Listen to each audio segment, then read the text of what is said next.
बोले गंगा मैया की जय। बोले सत्य सनातन धर्म की जय।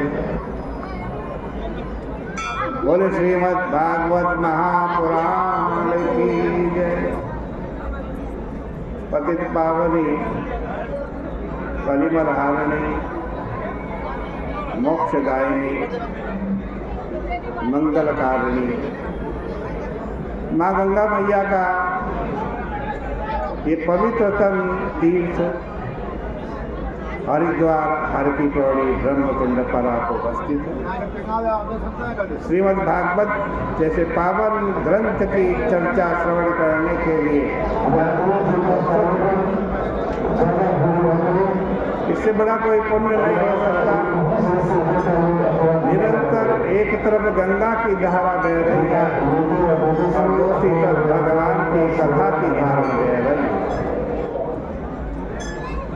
श्रीमद् भागवत जी के अष्टम स्कंद का 16वां अध्याय चल रहा है।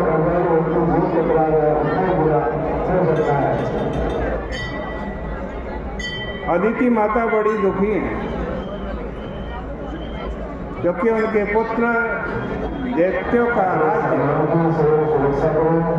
दानवों ने छीन लिया। स्वर्ग पर बलि ने अधिकार कर लिया।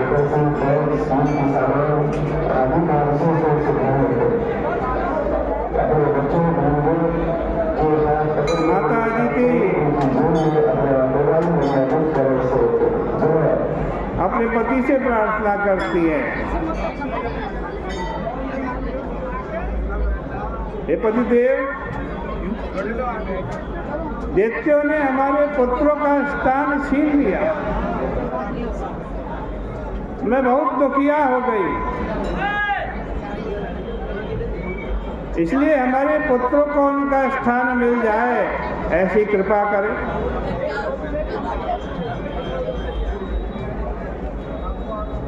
कश्यप जी मुस्कुरा करके बोले, देखो विष्णु भगवान की माया क्या है।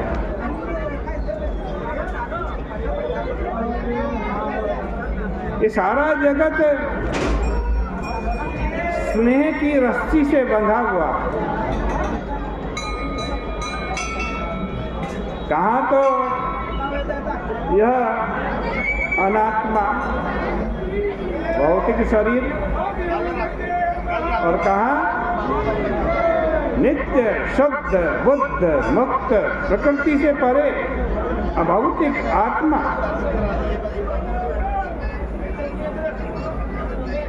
कौन किसका पति, कौन किसका पुत्र। लेकिन लोग मोह के कारण फंसे हुए हैं, मोह के कारण। देखो अब तुम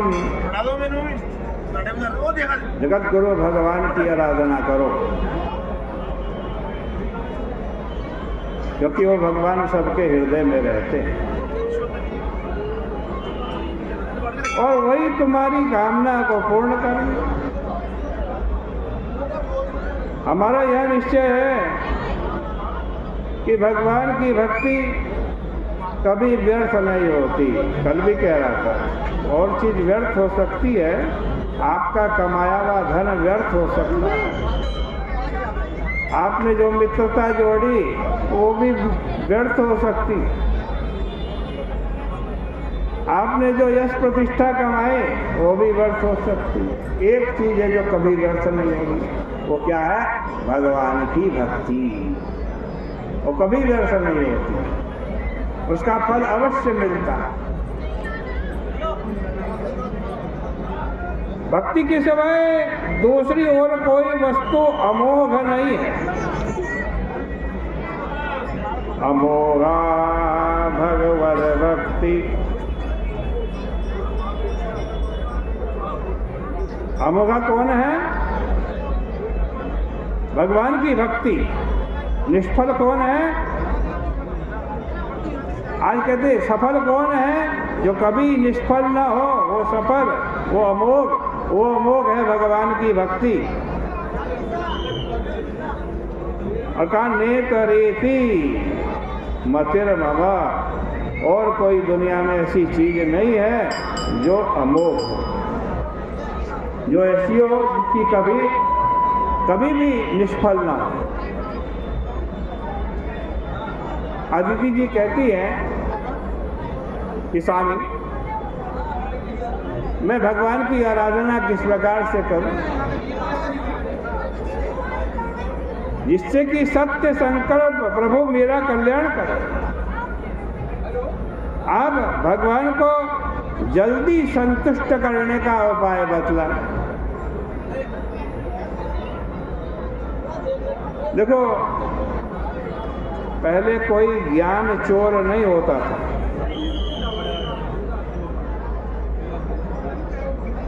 जब अपने शिष्य को मंत्र बताना होता था ना, गुरुजी ने अपने शिष्य को कोई उपासना बतानी होती तो बताने वाला कहता कि अमुक हमारे गुरुजी थे और उन्हीं से मैंने यह मंत्र प्राप्त किया।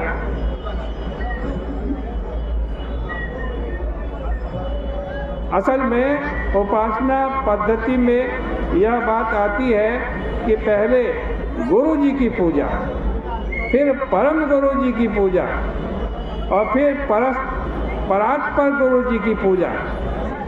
जैसे विवाह होता है ना, विवाह में शाखोच्चार होता, दोनों पक्षों के पिता दादा परदादा का नाम बोला जाता। वैसे ही गुरु पूजा में भी परम गुरु और परात्पर गुरु का शाखोच्चार होता। लेकिन आजकल का समय तो यह है कि लोग अपने गुरु का नाम भी बतलाने में झिझकते हैं, शर्माते हैं।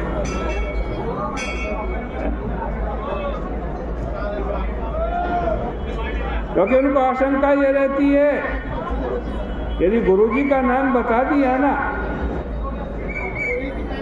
तो हमारी महिमा तो कोई रहेगी नहीं, हमारा चमत्कार तो कोई रहेगा नहीं। सारी महिमा सारा चमत्कार किनका हो जाएगा? गुरुजी का हो जाएगा। इसलिए लोग अपने गुरु का नाम भी छिपा लेते हैं, गुरु का नाम। किंतु कश्यप जी ने कहा, देवी, जो साधना मैं तुम्हें बताने जा रहा हूं उसको ब्रह्मा जी ने मुझे बतलाया। वह इस प्रकार है कि फाल्गुन महीने के शुक्ल पक्ष में 12 दिन का पयोव्रत धारण करके उसमें भगवान की आराधना करनी चाहिए। आराधना करने वाला अमावस्या के दिन, आज कहते हैं क्रोड़ विदीर्ण, अर्थात सूअर के द्वारा खोदी हुई माटी लेकर अपने शरीर में लेप करे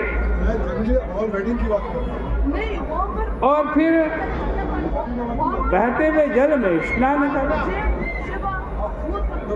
उस समय यह प्रार्थना करे कि देवी बराह भगवान ने तुम्हारा उद्धार किया। किसने किया? बराह भगवान ने। अपना नित्य नैमित्तिक कर्म करके प्रतिमा में, पृथ्वी में, सूर्य में, जल में, अग्नि में और गुरु में भी भक्ति पूर्वक भगवान की पूजा करनी चाहिए। उसके बाद महापुरुष सर्वभूत निवास वासुदेव सूक्ष्म प्रधान पुरुष आदित्य भगवान के लिए जो मंत्र श्रीमद् भागवत में लिखे हैं और मंत्रों के द्वारा भगवान की आराधना करनी चाहिए, उनके चरणों में प्रार्थना करनी चाहिए। द्वादशाक्षर मंत्र से ऋषिकेश भगवान की आराधना करनी चाहिए। फिर दूध से भगवान को स्नान कराकर उपवीत आभरण आदि अर्पण करने चाहिए। फिर शुद्ध दुग्ध संयुक्त आज साल्यान्न का नैवेद्य लगाना चाहिए। देखो एक बार बताएं आपको, भगवान को भात बड़ा प्यारा है। भात चावल से जो बनता है भात, वो बड़ा प्यारा है, और खूब खाते हैं भात। और संस्कृत में भात का नाम भक्त है। भात को क्या कहते हैं? भक्त कहते हैं। नाम में सामने से भगवान को भक्त की तरह ही भात प्यारा है, प्रिय है। जैसे भक्त प्यारा है वैसे भात प्यारा है। भक्त या भात में कुछ ऐसी विशेषता है कि उसका छिलका रूप आवरण भंग हो गया, दोनों का, भक्त का भी और भात का भी। वह रस में, पानी में पकाया जाता है और उसमें अभिमान की कणिका नहीं होती, सात्विक उज्ज्वल होता है। वह अभिमान न होने पर भी पसक पसक रहता है, बहुत मधुर होता। अतः भगवान को शाल्यान का मतलब भात बड़ा प्यारा। कश्यप जी कहते हैं कि घी दूध सबका भगवान को भोग लगाना चाहिए। फिर भगवान के मंत्र का जप करना चाहिए। साष्टांग दंडवत भगवान को प्रणाम करना चाहिए। इस प्रकार जैसी विधि श्रीमद् भागवत में बताई हुई है, उसी विधि से द्वादशः पयोव्रत करना चाहिए। 12 दिन तक का ये पयोव्रत है। अंत में फिर होम और ब्राह्मण भोजन कराना चाहिए। त्रयोदशी पर्यंत ब्रह्मचर्य, भूमि पर शयन, त्रिकाल स्नान, इन नियमों का पालन करना चाहिए। असद भाषण, भोग, हिंसा नहीं करनी चाहिए। संपूर्ण प्राणियों का हित चाहते हुए भगवान वासुदेव का आश्रय लेना चाहिए। त्रयोदशी के दिन फिर शास्त्रोक्त विधि से भगवान की महापूजा करनी चाहिए, उनको नैवेद्य देना चाहिए। आचार्य, ऋत्विज आदि को भी वस्त्राभरण से संतुष्ट करना चाहिए, दक्षिणा देनी चाहिए। फिर भक्तों को भोजन कराकर बंधु बांधवों के साथ स्वयं भी भोजन करना चाहिए। नृत्य वादित्र गीत से मन को प्रसन्न रखना चाहिए। देखो, मन प्रसाद भी एक तपस्या है। मन को प्रसन्न रखना ये भी तपस्या है। मन प्रसाद सौम्यत्वम मौनमात्मा विनिग्रह। हर हाल में मन को प्रसन्न रखना चाहिए। दुनिया में चाहे कुछ भी हो जाए, किंतु अपने मन को हर हाल में प्रसन्न रखना, यह भी भगवान की आराधना की एक पद्धति है। अंत में कश्यप जी कहते हैं कि देवी, ब्रह्मा जी द्वारा उपदिष्ट पयोव्रत मैंने तुमको बता दिया। इसके अनुसार भगवान की आराधना करो। यह व्रत सर्वव्रत है, सर्वज्ञ है, तपस्सार है, ईश्वर तर्पण है। इससे भगवान संतुष्ट होकर तुम पर प्रसन्न होंगे और तुम्हारी मनोकामना पूर्ण करेंगे। इस प्रकार से श्रीमद् भागवत महापुराण के आज 8वें स्कंद का ये 16वां अध्याय परिपूर्ण हो रहा है। थोड़ी सी चर्चा 17वें अध्याय की भी करेंगे।